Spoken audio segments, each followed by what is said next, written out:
The CBS Radio Mystery Theater presents...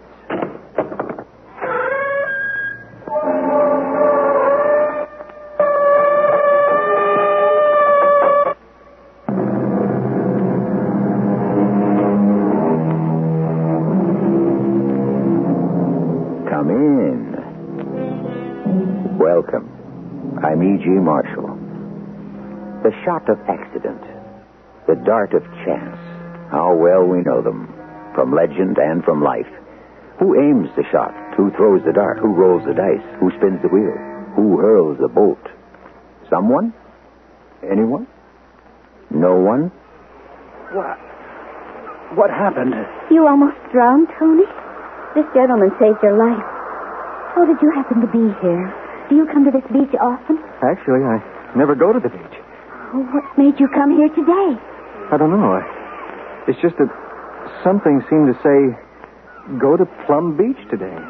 Something said? Yeah, something, don't ask me what, said.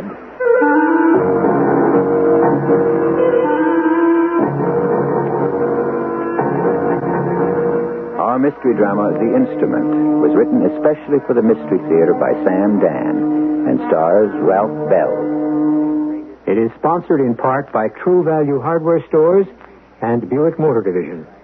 I'll be back shortly with Act One.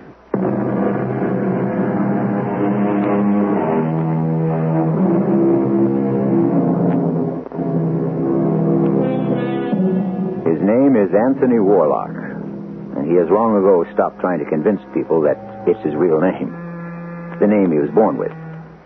Parish records in Cornwall and Devon show Warlocks going way back to the late 1200s.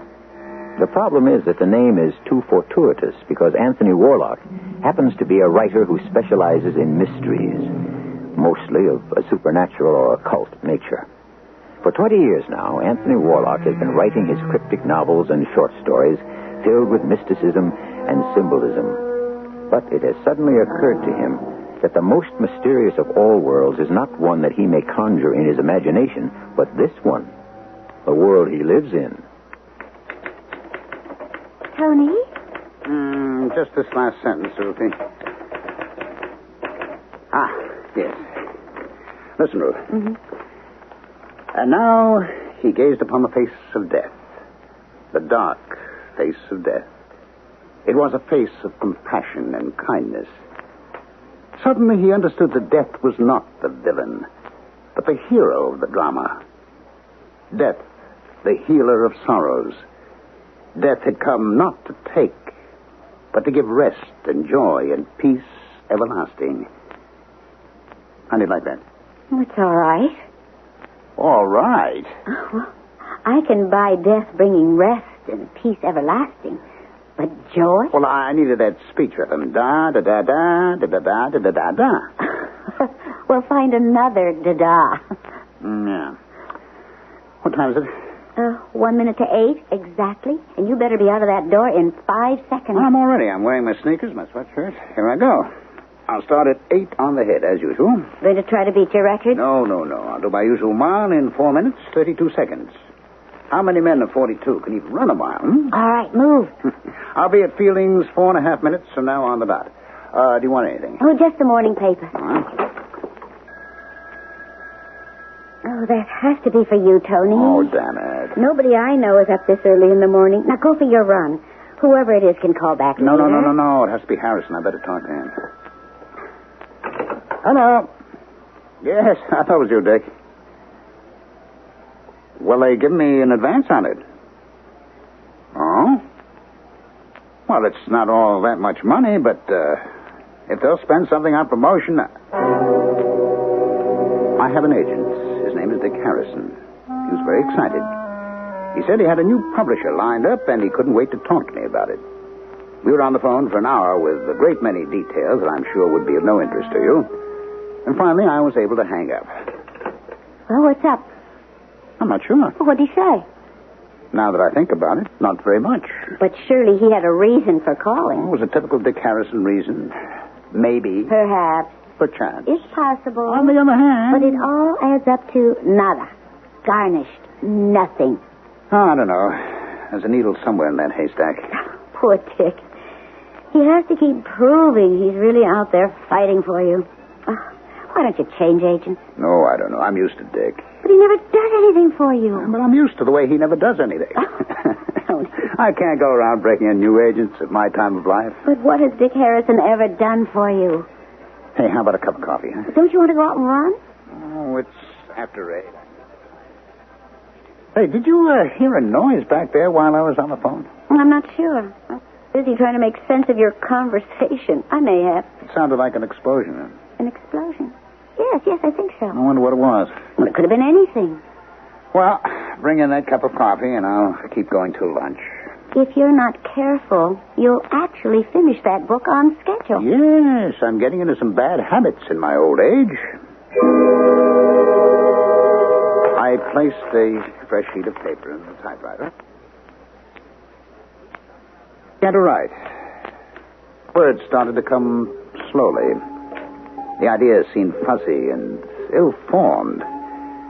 My mind wandered from the story. It bothered me. This is the way you feel when you're not sure of where you're going, but I had this particular story well under control. I knew exactly where I was headed and how I proposed to get there. Furthermore, I liked the story and how I was doing it. Should have been clear sailing, but for some reason, my mind had gone completely blank. I don't know how long I just sat there and gazed at the empty paper. Tony?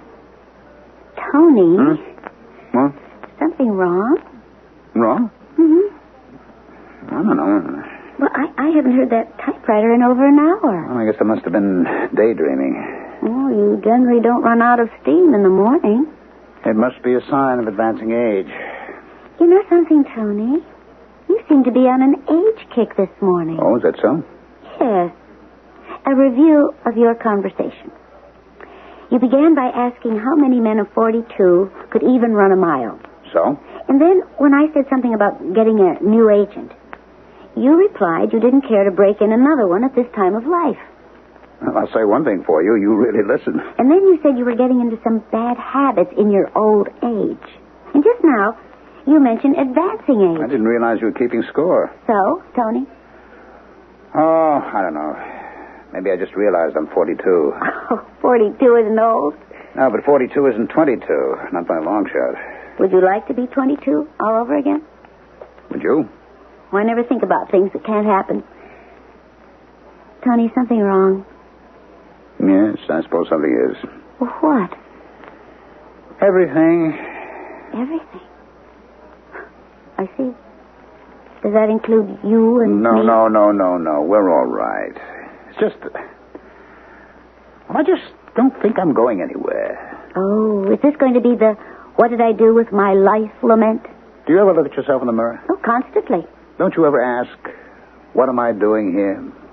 Where am I going? I know where I'm going. I am the product of 800 years of warlocks. More than 30 generations. And now the line comes to an end. In me. I'm sorry, Tony. What was it all for? I don't know. Sir Roderick Warlock died fighting for Edward I. John Warlock fought with Henry IV. Sir Ronald Warlock almost saved Charles I from Cromwell. James Warlock was a master gunner under John Paul Jones. Darling, I am completely aware of the magnificent exploits of your illustrious family on both sides of the Atlantic. My father died at Pearl Harbor. My grandfather... Well, all I can say is everybody in my family's been a soldier, a sailor, an explorer, an adventurer. I'm the only sit-at-home, the only writer. Not really very much of a writer. Oh, now, Tony, that isn't true. You're quite a writer. Oh, yes? What have I written? Scary little ghost stories? I don't think that's being fair to yourself. Mysterious nonsense about what? The occult, the supernatural. And who says it's nonsense? I say it's nonsense. Oh, we really are having a bad morning, aren't we? And what brought it on? Oh, how do I know? Oh, that was so... About what? You know about what? I know what your family name means. It's going to die with you because I can't... No. I don't want to hear any more about that. Ruthie, I'll tell you what bothers me. The fact that I'm a nobody. But you're not. I have a small talent. I have a small success. I've led a small life. I'll be buried in a small grave. Everybody gets buried in a small grave, relatively speaking. Let's play tennis. Good. Now, you've had your outburst for the year. Yeah, I suppose so. Look, Ruthie, about kids. I stand ready at any time to give you your option. I love you, Ruth. So please, let's never talk about it again, huh? Oh, incidentally, call Fieldings for me. Ask him to save me the paper since I didn't pick it up this morning. All right. We'll have lunch at the club, and you want to get in 9 holes this afternoon? Oh, sure. What a difficult life you lead. Tennis, lunch, golf. I work hard, too. That's funny. What's funny? Fieldings doesn't seem to answer. Well, he has to answer. Well, maybe he's closed. Why would he be closed? Oh, you shouldn't have hung up. Maybe he's waiting on a customer. But you know how he hates the sound of a ringing phone. Well, why didn't he answer? Hey, I thought we were going to play tennis. Well, let's stop off at Fieldings on the way to the club and get the papers. Say, what's that smell? Smell? As if something's burning. You know, I think you're right. Where could it be coming from? You know, while you were on the phone before, I thought I heard fire engines. Must be a big one going so... Tony, look out the window, smoke. Hey, that's coming from just over the rise, toward town. It's kind of thick, very black. Well, what could be on fire? Let's find out. We got into the car and headed toward the village. As soon as we passed the bend in the road, we saw what it was. Thick black smoke was rising from the small clump of stores that made up the shopping center at Crosby Corners. All the fire equipment was out, and the sheriff's patrol car was diverting traffic. There seemed to be wreckage of some sort scattered all over the road. And then I immediately recognized it for what it was. The broken fuselage, the shattered wings of an airplane. Sheriff Pomeroy was directing traffic. You're not coming any closer, Mr. Warlock. Make a detour right here. Well, what happened, Sheriff? Well, you can see one of them small jets, private plane, come down and crashed right into Fieldings. Oh, good Lord. Anybody hurt? Yeah, 3 people on the plane, old man Fieldings, and some lady, we can't identify her, must have been one of the summer people. Oh. Dead? Yeah. Tony, look. What do you want me to look at? The clock. The electric clock in Fielding's window. In what's left of Fielding's window. You see, it stopped when the plane hit. That's right, Miss Warlock. Exactly 4 minutes after 8. 4.5 minutes after 8. See where the second hand is? Exactly 32 seconds after. Oh, Tony. Aren't you feeling well, Miss Warlock? You, better get her out of here. This place, it ain't a pretty sight. Ruthie? Yes. You want to stop somewhere, have a drink? No. Oh, Tony, do you realize what happened this morning? Yes. Every day of the year, rain or shine, you leave the house at exactly 8 a.m. You run a mile to Fieldings in exactly 4 minutes and 32 seconds. I know. And so at 4.5 minutes after 8, you're always standing in front of Fieldings. You've already picked up your newspaper off the stand, and you're looking at the headlines. That's what you do every morning. Yes. But this morning, you were about to leave. And at the last split second, you stopped. You didn't go. Oh, Tony, is there a reason? An explanation?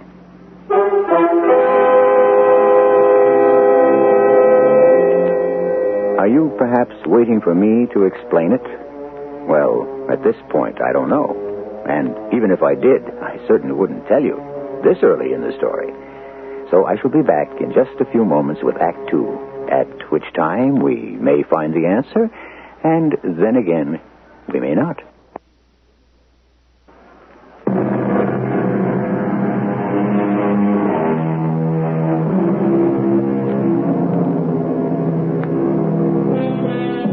Man, we are told, is a creature of habit. And surely Tony Warlock is no exception. Every morning, Tony runs a mile from his home to the general store in the village.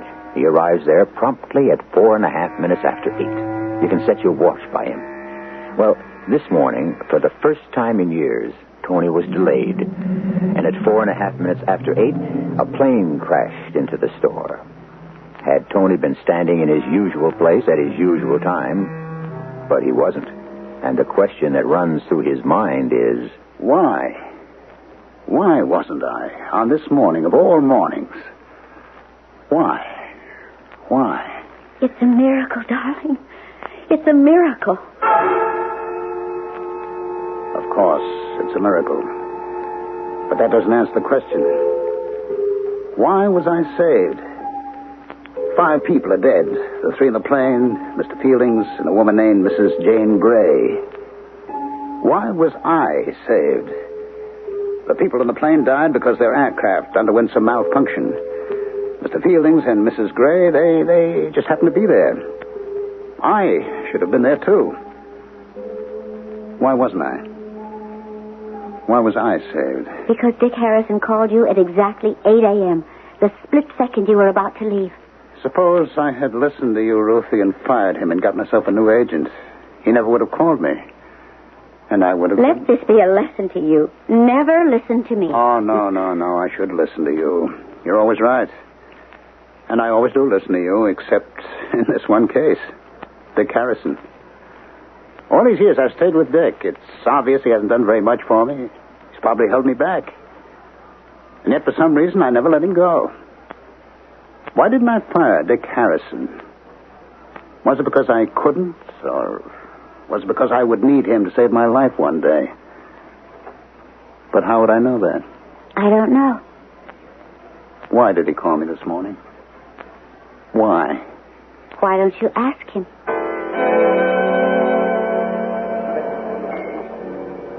Hey, Tony. Oh, I'm sorry I'm late. It's all right, Dick. I never expect you to be on time. Oh, it was all in your interest, Tony, baby. I was with this top Hollywood producer. He's crazy about your books. And we're just about ready to talk a deal. This is going to be 6 figures. What brings you in from Rupeville into the big town, huh? Dick, why did you call me this morning? Why did I call you this morning? Yes. Well, I had this deal. What deal? There was no deal. Now, Tony... Why did you call me? Well, To sing me another chorus of the same song and dance you've been giving me for years, is that it? Now, just a second. That was why you called me, wasn't it? Just tell me the truth, huh? Okay, Tony. Maybe it's time you got yourself another agent. At 1 minute to 8, you picked up your phone. Tony, look, okay, I saved your life that time at the beach. You dialed my number. Well, you more than paid me back. Look, I get you publishers, but nobody. Well, you couldn't get by yourself, and as far as the biggies are concerned, you know you need an agent with more clout than me. Why? Why did you dial my number at 8 this morning? Tell me, Dick, tell me. I said I don't know. Now, think, Dick, think. Was there a reason? Try to remember, huh? Tony, I'm going to level with you. I'm scared. I've been bad for you, real bad. I've been playing on your sense of loyalty and gratitude.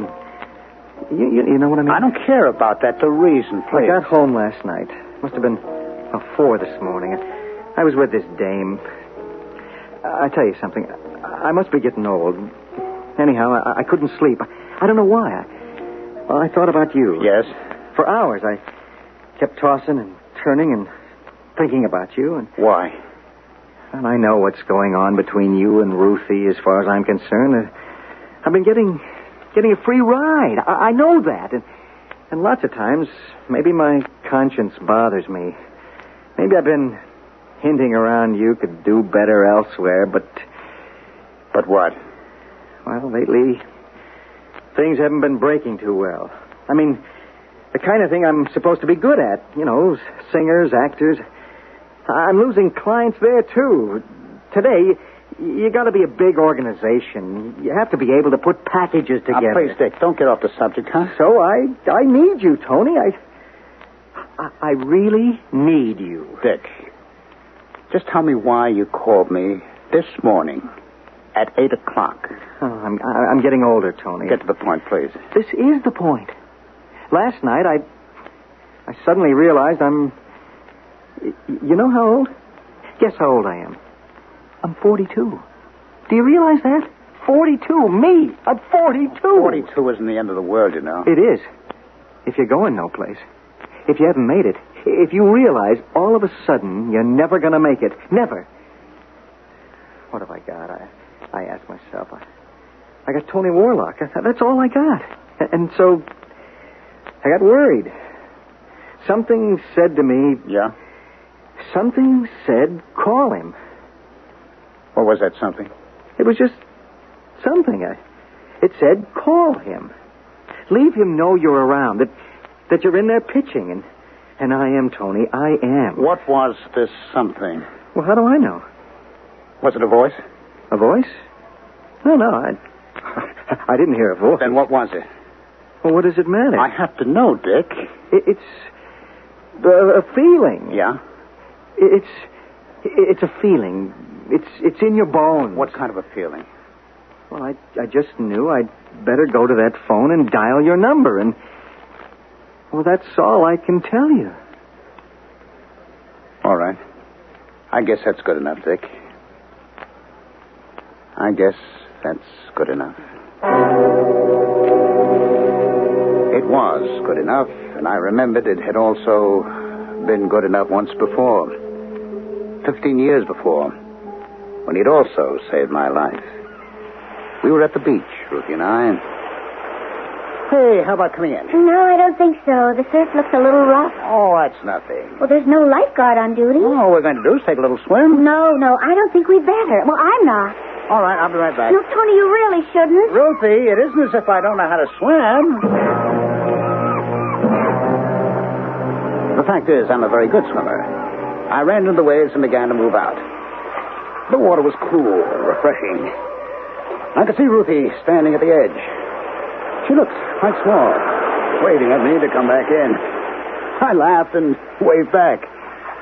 By this time, I must have been 100 yards offshore. Finally, I decided I had enough, and I started to swim back. And suddenly, there was a terrible pain in my legs. I was seized by a sudden cramp. My body seemed paralyzed. I realized I should have tried to float. Surely I should have kept my head, but the pain was so intense that a surge of panic seized control of me.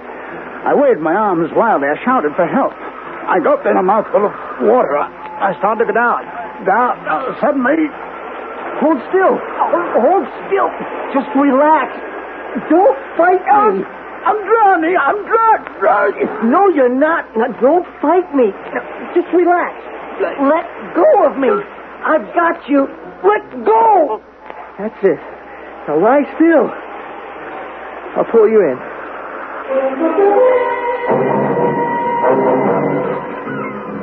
Oh, how can we ever thank you, Mr.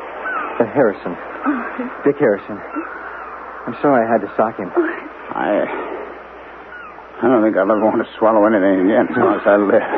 Listen, a little drink and you'll be first rate. Where did you come from? Where? Well, I just happened to be swimming out there, and you see, I'm just as big a fool as he is, except I didn't get a cramp. But how did you happen to be out there?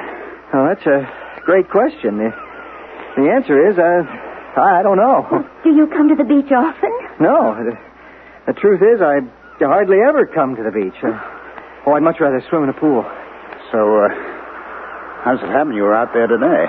I just had a feeling I wanted to go to the beach. Well, what kind of a feeling? Oh, just, there's no way to explain it. I just got a feeling, that's all. And because of a feeling you can't explain or even understand, I'm alive today. That was how it happened 15 years ago. And that's what had also happened this morning.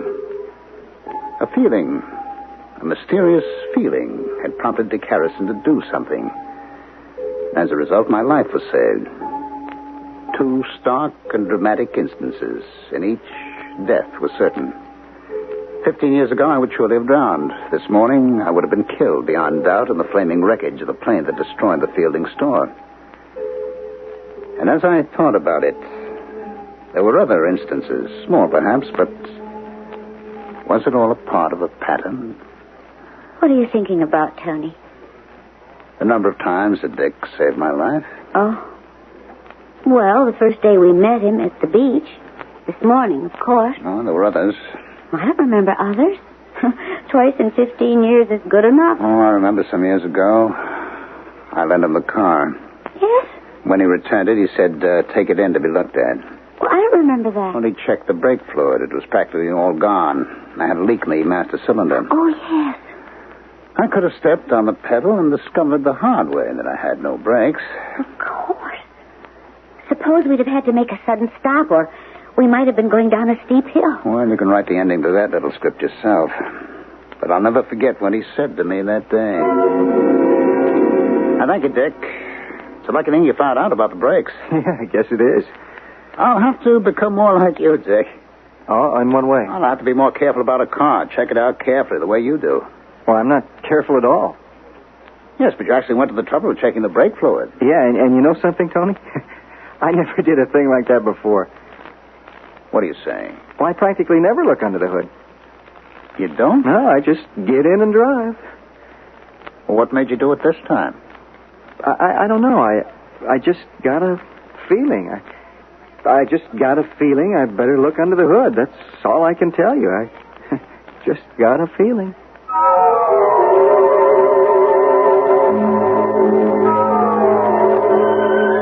And so here we are in the realm of feelings. But, of course, as human beings, it's the only kingdom we know. Although there are those who will deny it, the practical fact is that one weak feeling can overpower 1,000 strong facts. So, we shall now concern ourselves with those things that cannot be proved, but which make up the reality of our lives. A heavy burden. But Act 3 will be equal to that task.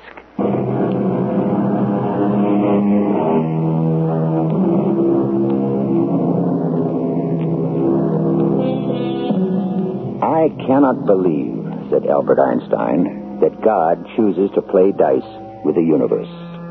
But yet, if life is not a game of chance, what is it? It's been likened by some to a song. All right, we can buy that. But even here, is it precisely orchestrated? Or is there room for improvisation? That, you see, is the problem. There's never an answer. Only more questions. On 3 occasions, Dick Harrison had saved my life. Could these have been accidental interventions? 1, perhaps. 2, maybe. But 3? And these were 3 that came rapidly into mind. Had there been others? Less dramatic, not quite so obvious? Yes. Yes, we had planned a cruise. An around-the-world cruise, some 6 months in advance, on the strength of an assignment Dick was supposed to have gotten for me. I remember the day he came to see me. Oh, Dick, come on in. Oh, hi, Tony. Did you bring the contract? The contract? For the motion picture rights. Oh, that contract. You know, I think I will write the screenplay. Look, Tony, I know what the book really should say. About the contract. Uh-oh. Well, there was this problem. Mm-hmm. Which problem? I thought there were no problems. Everything was set. So all I had to do was sign it. Well, they weren't sure. What weren't they sure about? If they wanted to do a book about... About what? About, you know, this mystic stuff you write about. Anyhow, the deal's off for a while. Ah. I'm sorry. We'll get another one. Yeah, sure. No, I mean it. Oh, you'll see. I guess I'll have to break the news to Ruthie. She was really looking forward to that cruise. Well, like I said, Tony, I'm real sorry. It was for next August. We had the book 6 months in advance. I already sent in the deposit. Well, you know this business.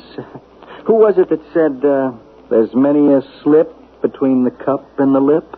Yeah, but you'd already told me that I was actually drinking. Well, you know what I believe, Tony. I really and truly believe that everything happens for the best. I had a hard time convincing myself of that. And an even harder one convincing Ruthie. But after a while, we both forgot about it.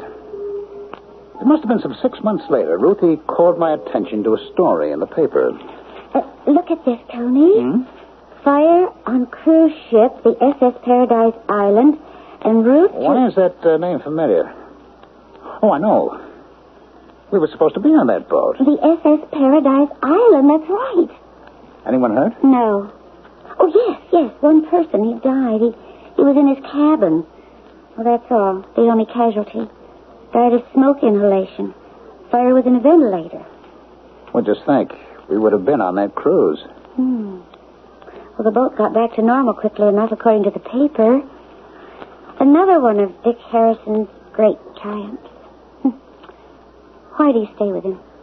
I often ask myself the same question. And what answer do you come up with? I don't know.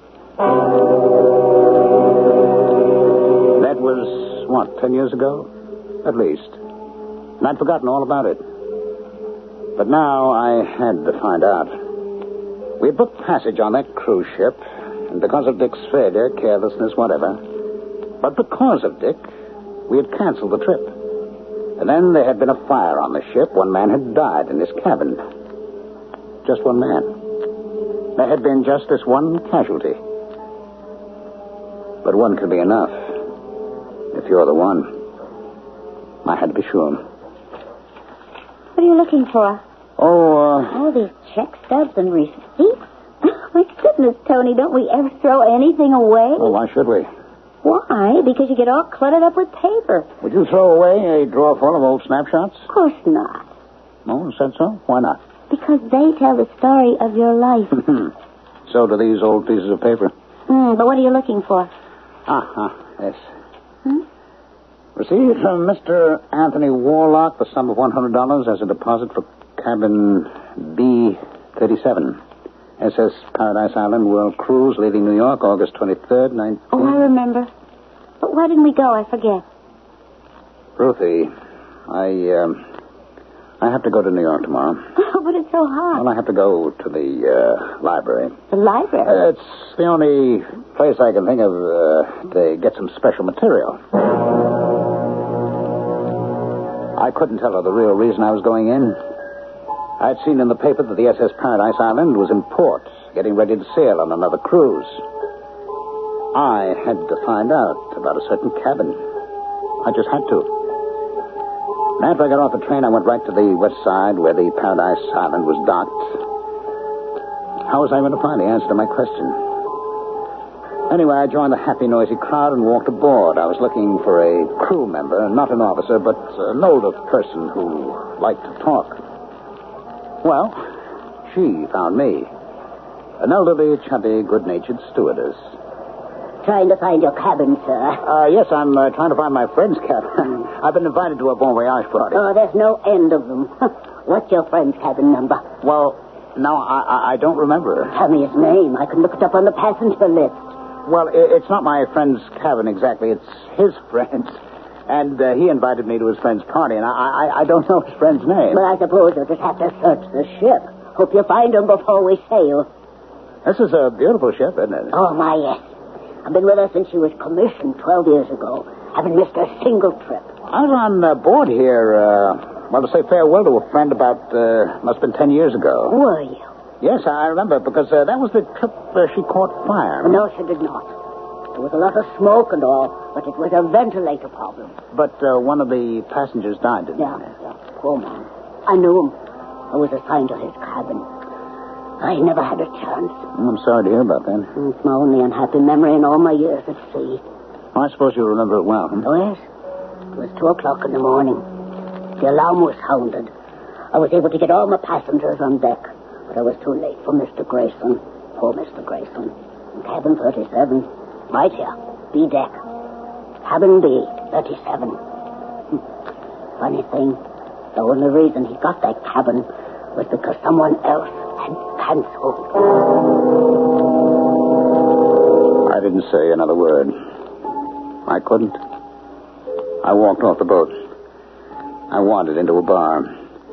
Something I rarely do when I'm alone. I ordered a drink. I took the receipt out of my pocket. There it was.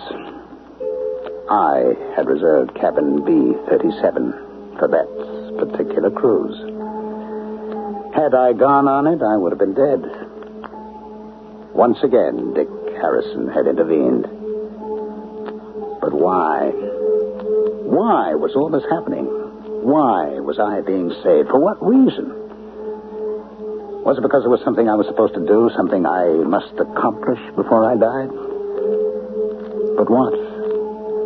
All I knew was writing, and a kind of specialized writing at that, mostly about the supernatural. The fact is, I was being kept alive, and by Dick Harrison. Beats me, Tony. But you keep saving my life, Dick. Well, the answer could be in one of your books. Which one? Tony, you're my most important client just now, and so you know what I'm doing? I'm reading your books. Oh, don't tell me that you never... Well, Tony, they were always a little bit too heavy for me, but I found out if you stay with them... well, I'll tell you one thing. They sure changed me. Changed you how? I feel different. In what way? In every way. Mention one. I'm beginning to feel peaceful. Peaceful? What does that mean? I don't feel I have to be on stage all the time. I feel I can relax, just sit quietly and think. It's a wonderful feeling. And you said you found something in one of my books. It's no one thing, Tony. It's no one book. It's all of them. All of them together. It's what happens to you while you read. You feel like somebody's talking to you. Who? I don't know. And it doesn't matter. Somebody or something just wonderful makes you feel satisfied just to be yourself. What you're doing, Tony, is important. So important. Important? Yeah. Because it can change people. Or maybe you're just feeling blue, Dick. You don't understand. I'm feeling wonderful. Tony, maybe I was meant to be your agent. You? Why? So you wouldn't become too successful. Well, that's a fact. I'm not too successful. But you keep writing what you're writing now. Keep writing.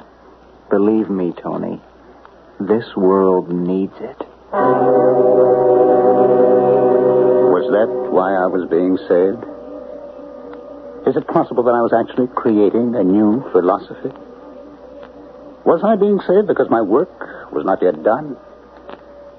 In my mind, I quickly reviewed all that I'd ever written. Yes, it was possible that I was laying the foundation for a whole new concept of belief. It was not in any specific thing I said, but everything pointed to a harmonious force in the universe which any one of us could make his own. Yes, perhaps that was my mission. Perhaps that's why I was being saved. My work was not yet done. Tony, I think you write some rattling good stories. But as far as any religious... I don't know how to put this. Well, how do you account for the fact that I've been saved so often, Ruthie?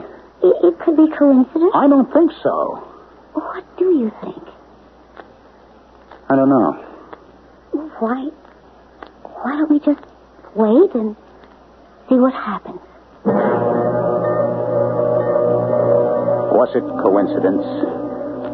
Or was I being saved from a crashing plane, from drowning, from a fire, from a dangerous automobile, by a man who not only saved me by what he did, but also because of what he was, a rather mediocre literary agent, who thus kept me writing in a certain style? So I was thus destined to save humanity. I would have to continue to write my philosophy, and therefore I could not die. I had a tremendous feeling of power. I am, after all, only human. I couldn't help it. Is it true that I cannot die? I cannot be killed? I had to prove it to myself. I was standing on a busy corner. I deliberately stepped into the path of an onrushing automobile. Tony! Dick! Are you out of your mind? You deliberately stepped into the path of that car. Did I? Where did you come from? I don't know. I just happened to be here. You just happened to be here? Then it's true. What's true? What's true? I can't tell you, Dick. Why? I'm scared, Dick. I'm scared.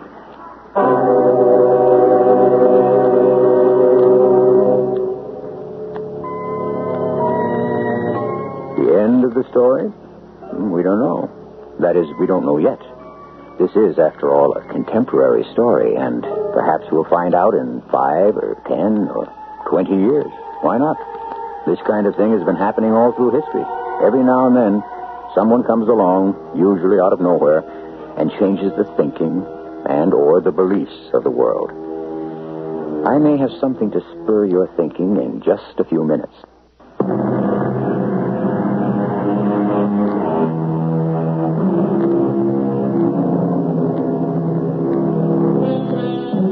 We presented a man named Anthony Warlock who could have died any number of times, but somehow his life was always being saved by the intervention of one Dick Harrison.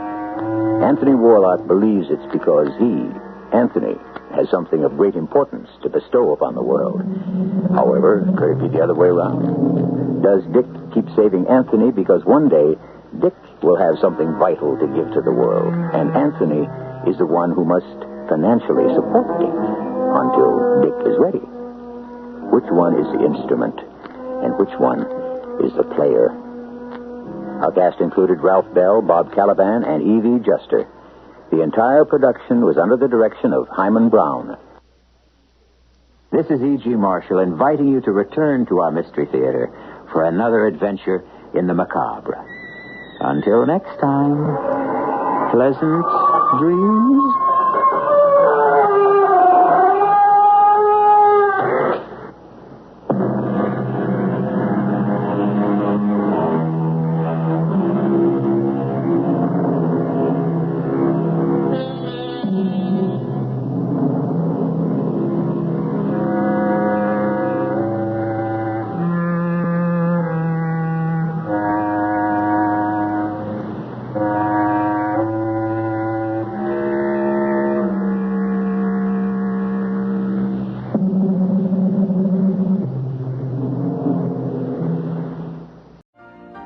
You've been listening to the OTR Gold Network.